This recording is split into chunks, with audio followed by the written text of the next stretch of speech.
Hello, everyone. I was kind of putting it off about doing the month of November until after the election. Uh, Spirit kept telling me, wait, wait, wait.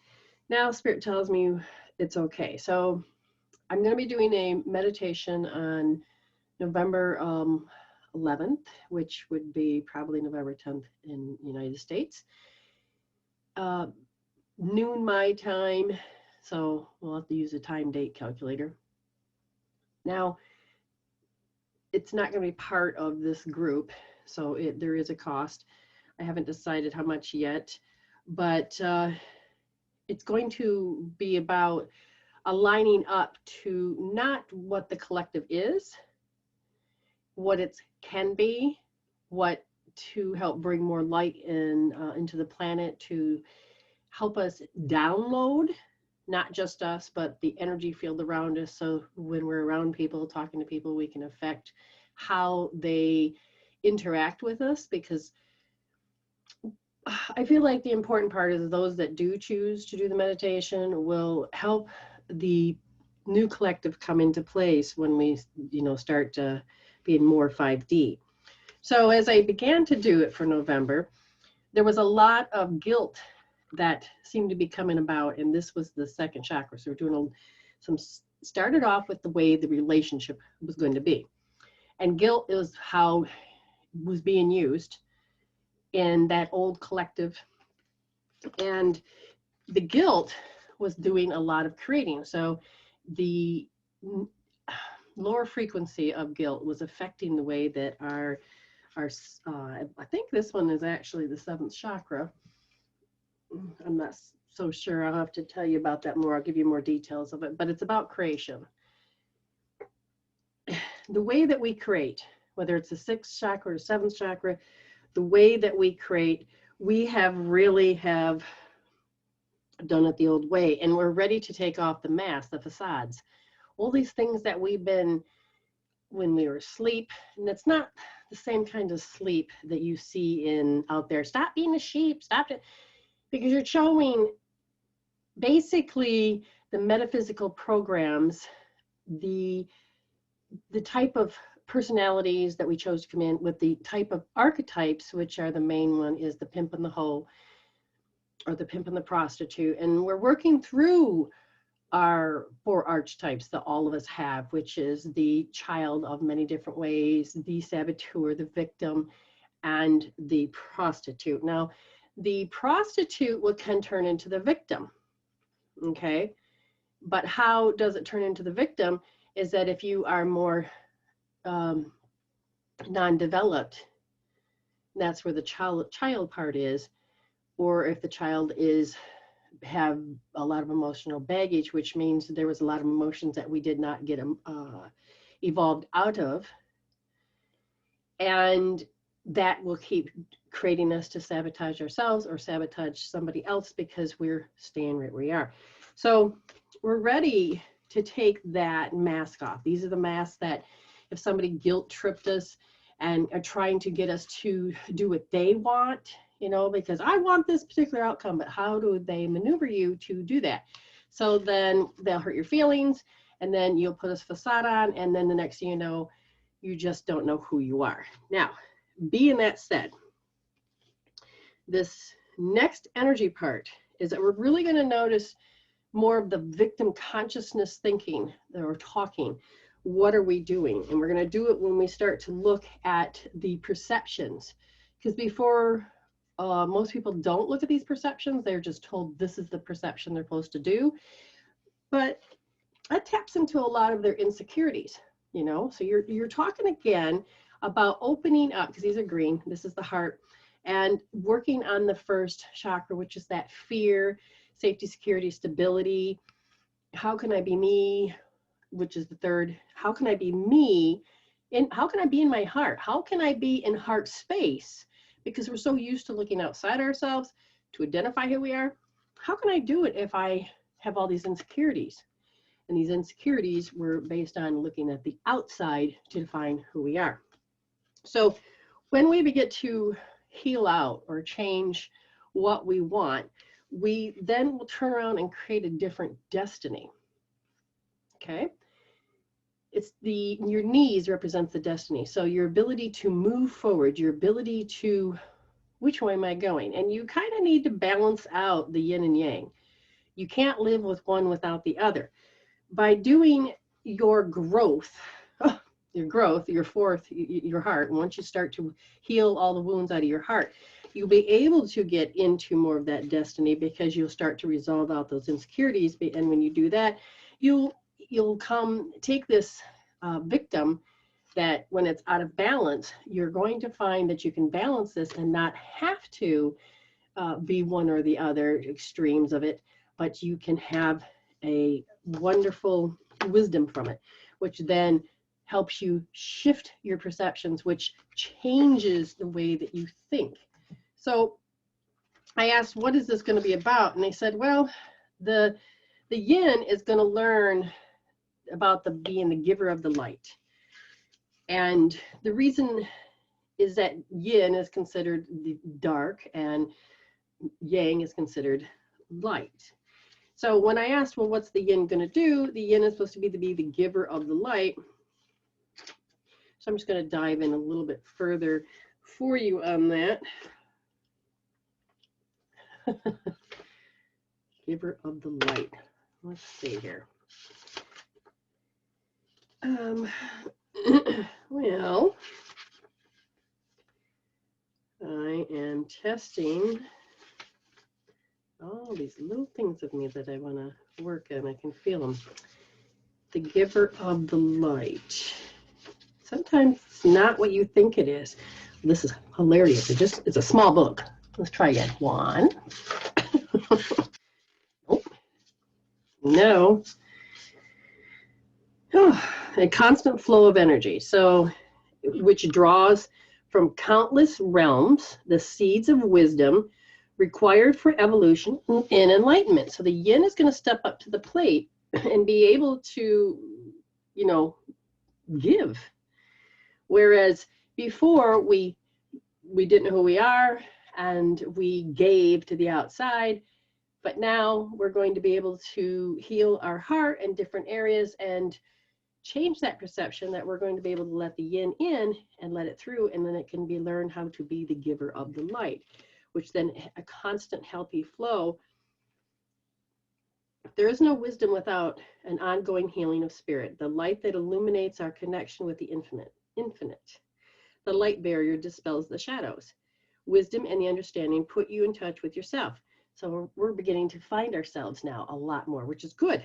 The star of the light waiting to shine in your life.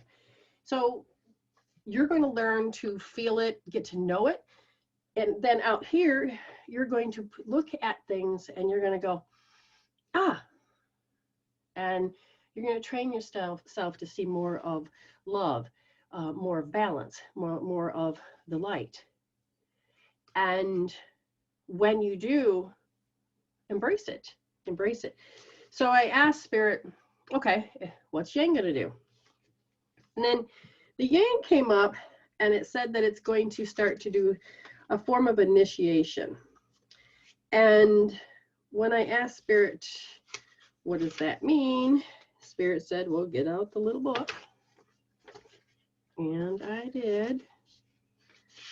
Now to find it.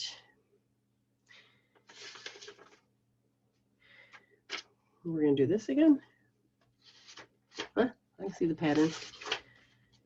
It's not in alphabetical order, that's for sure. Definitely not. Rebirth in spirit. Ooh.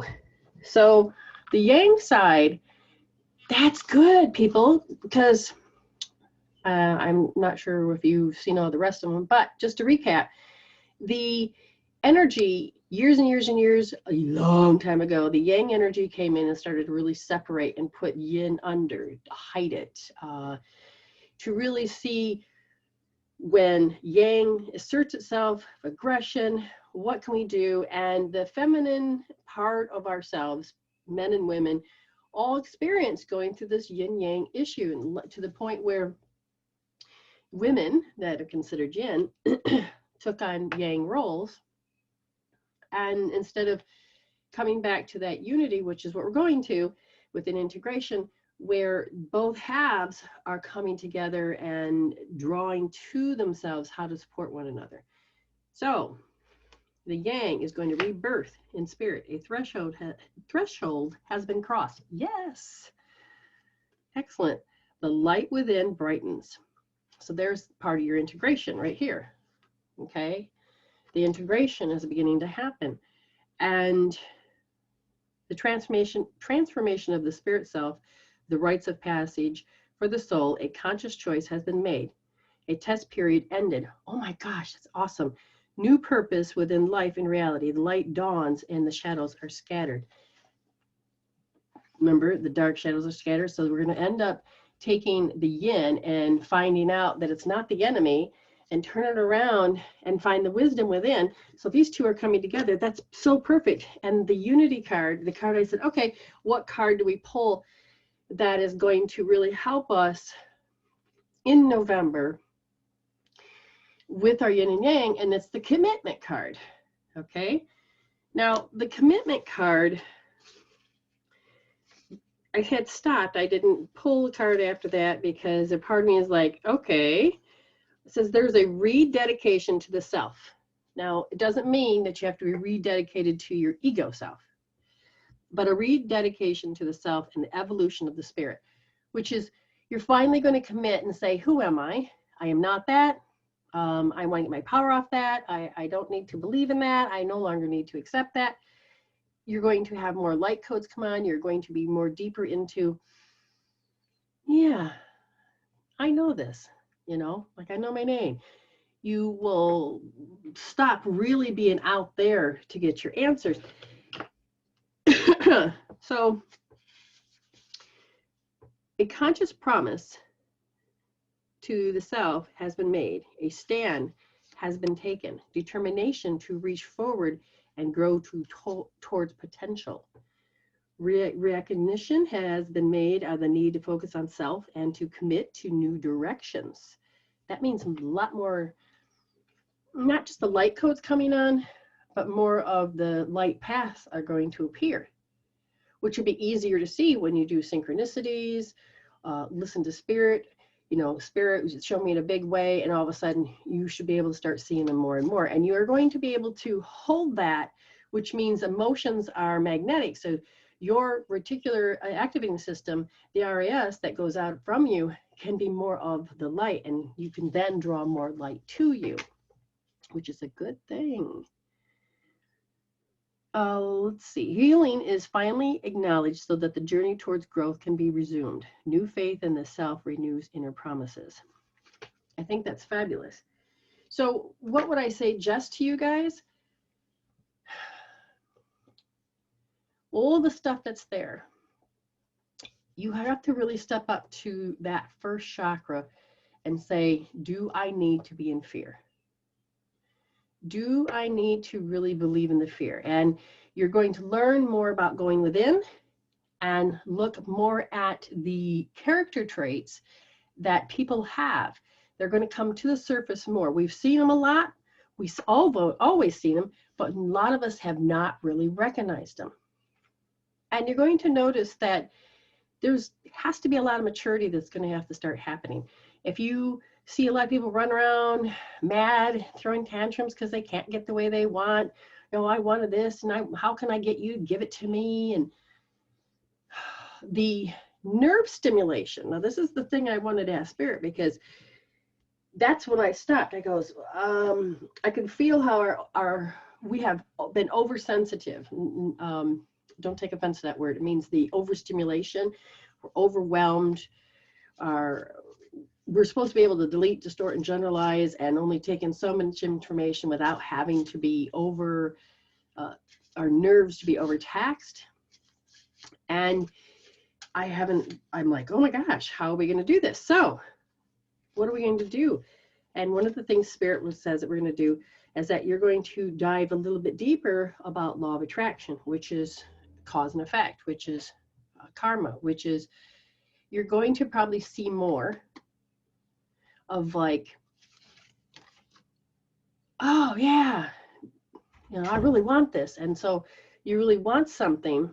You're going to notice if you're standing in the want, I really want it, then you're going to see it more, oh, I'm not getting it. But if I really want it in a desired fashion, the motivation will start kicking in and you're going to go, oh, the ideas are going to start flowing through. You're going to be able to take the next step.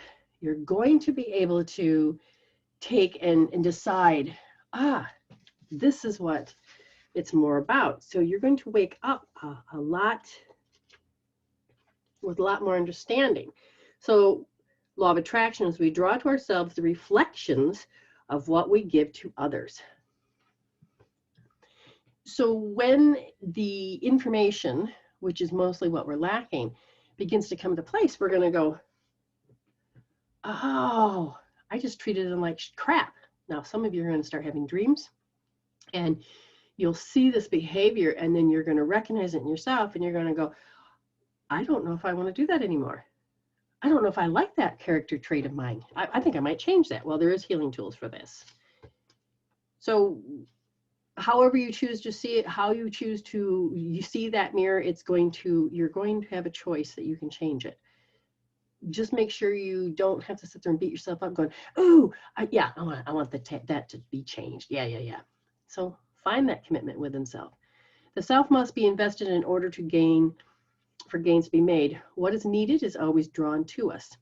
We attract what we're ready to have.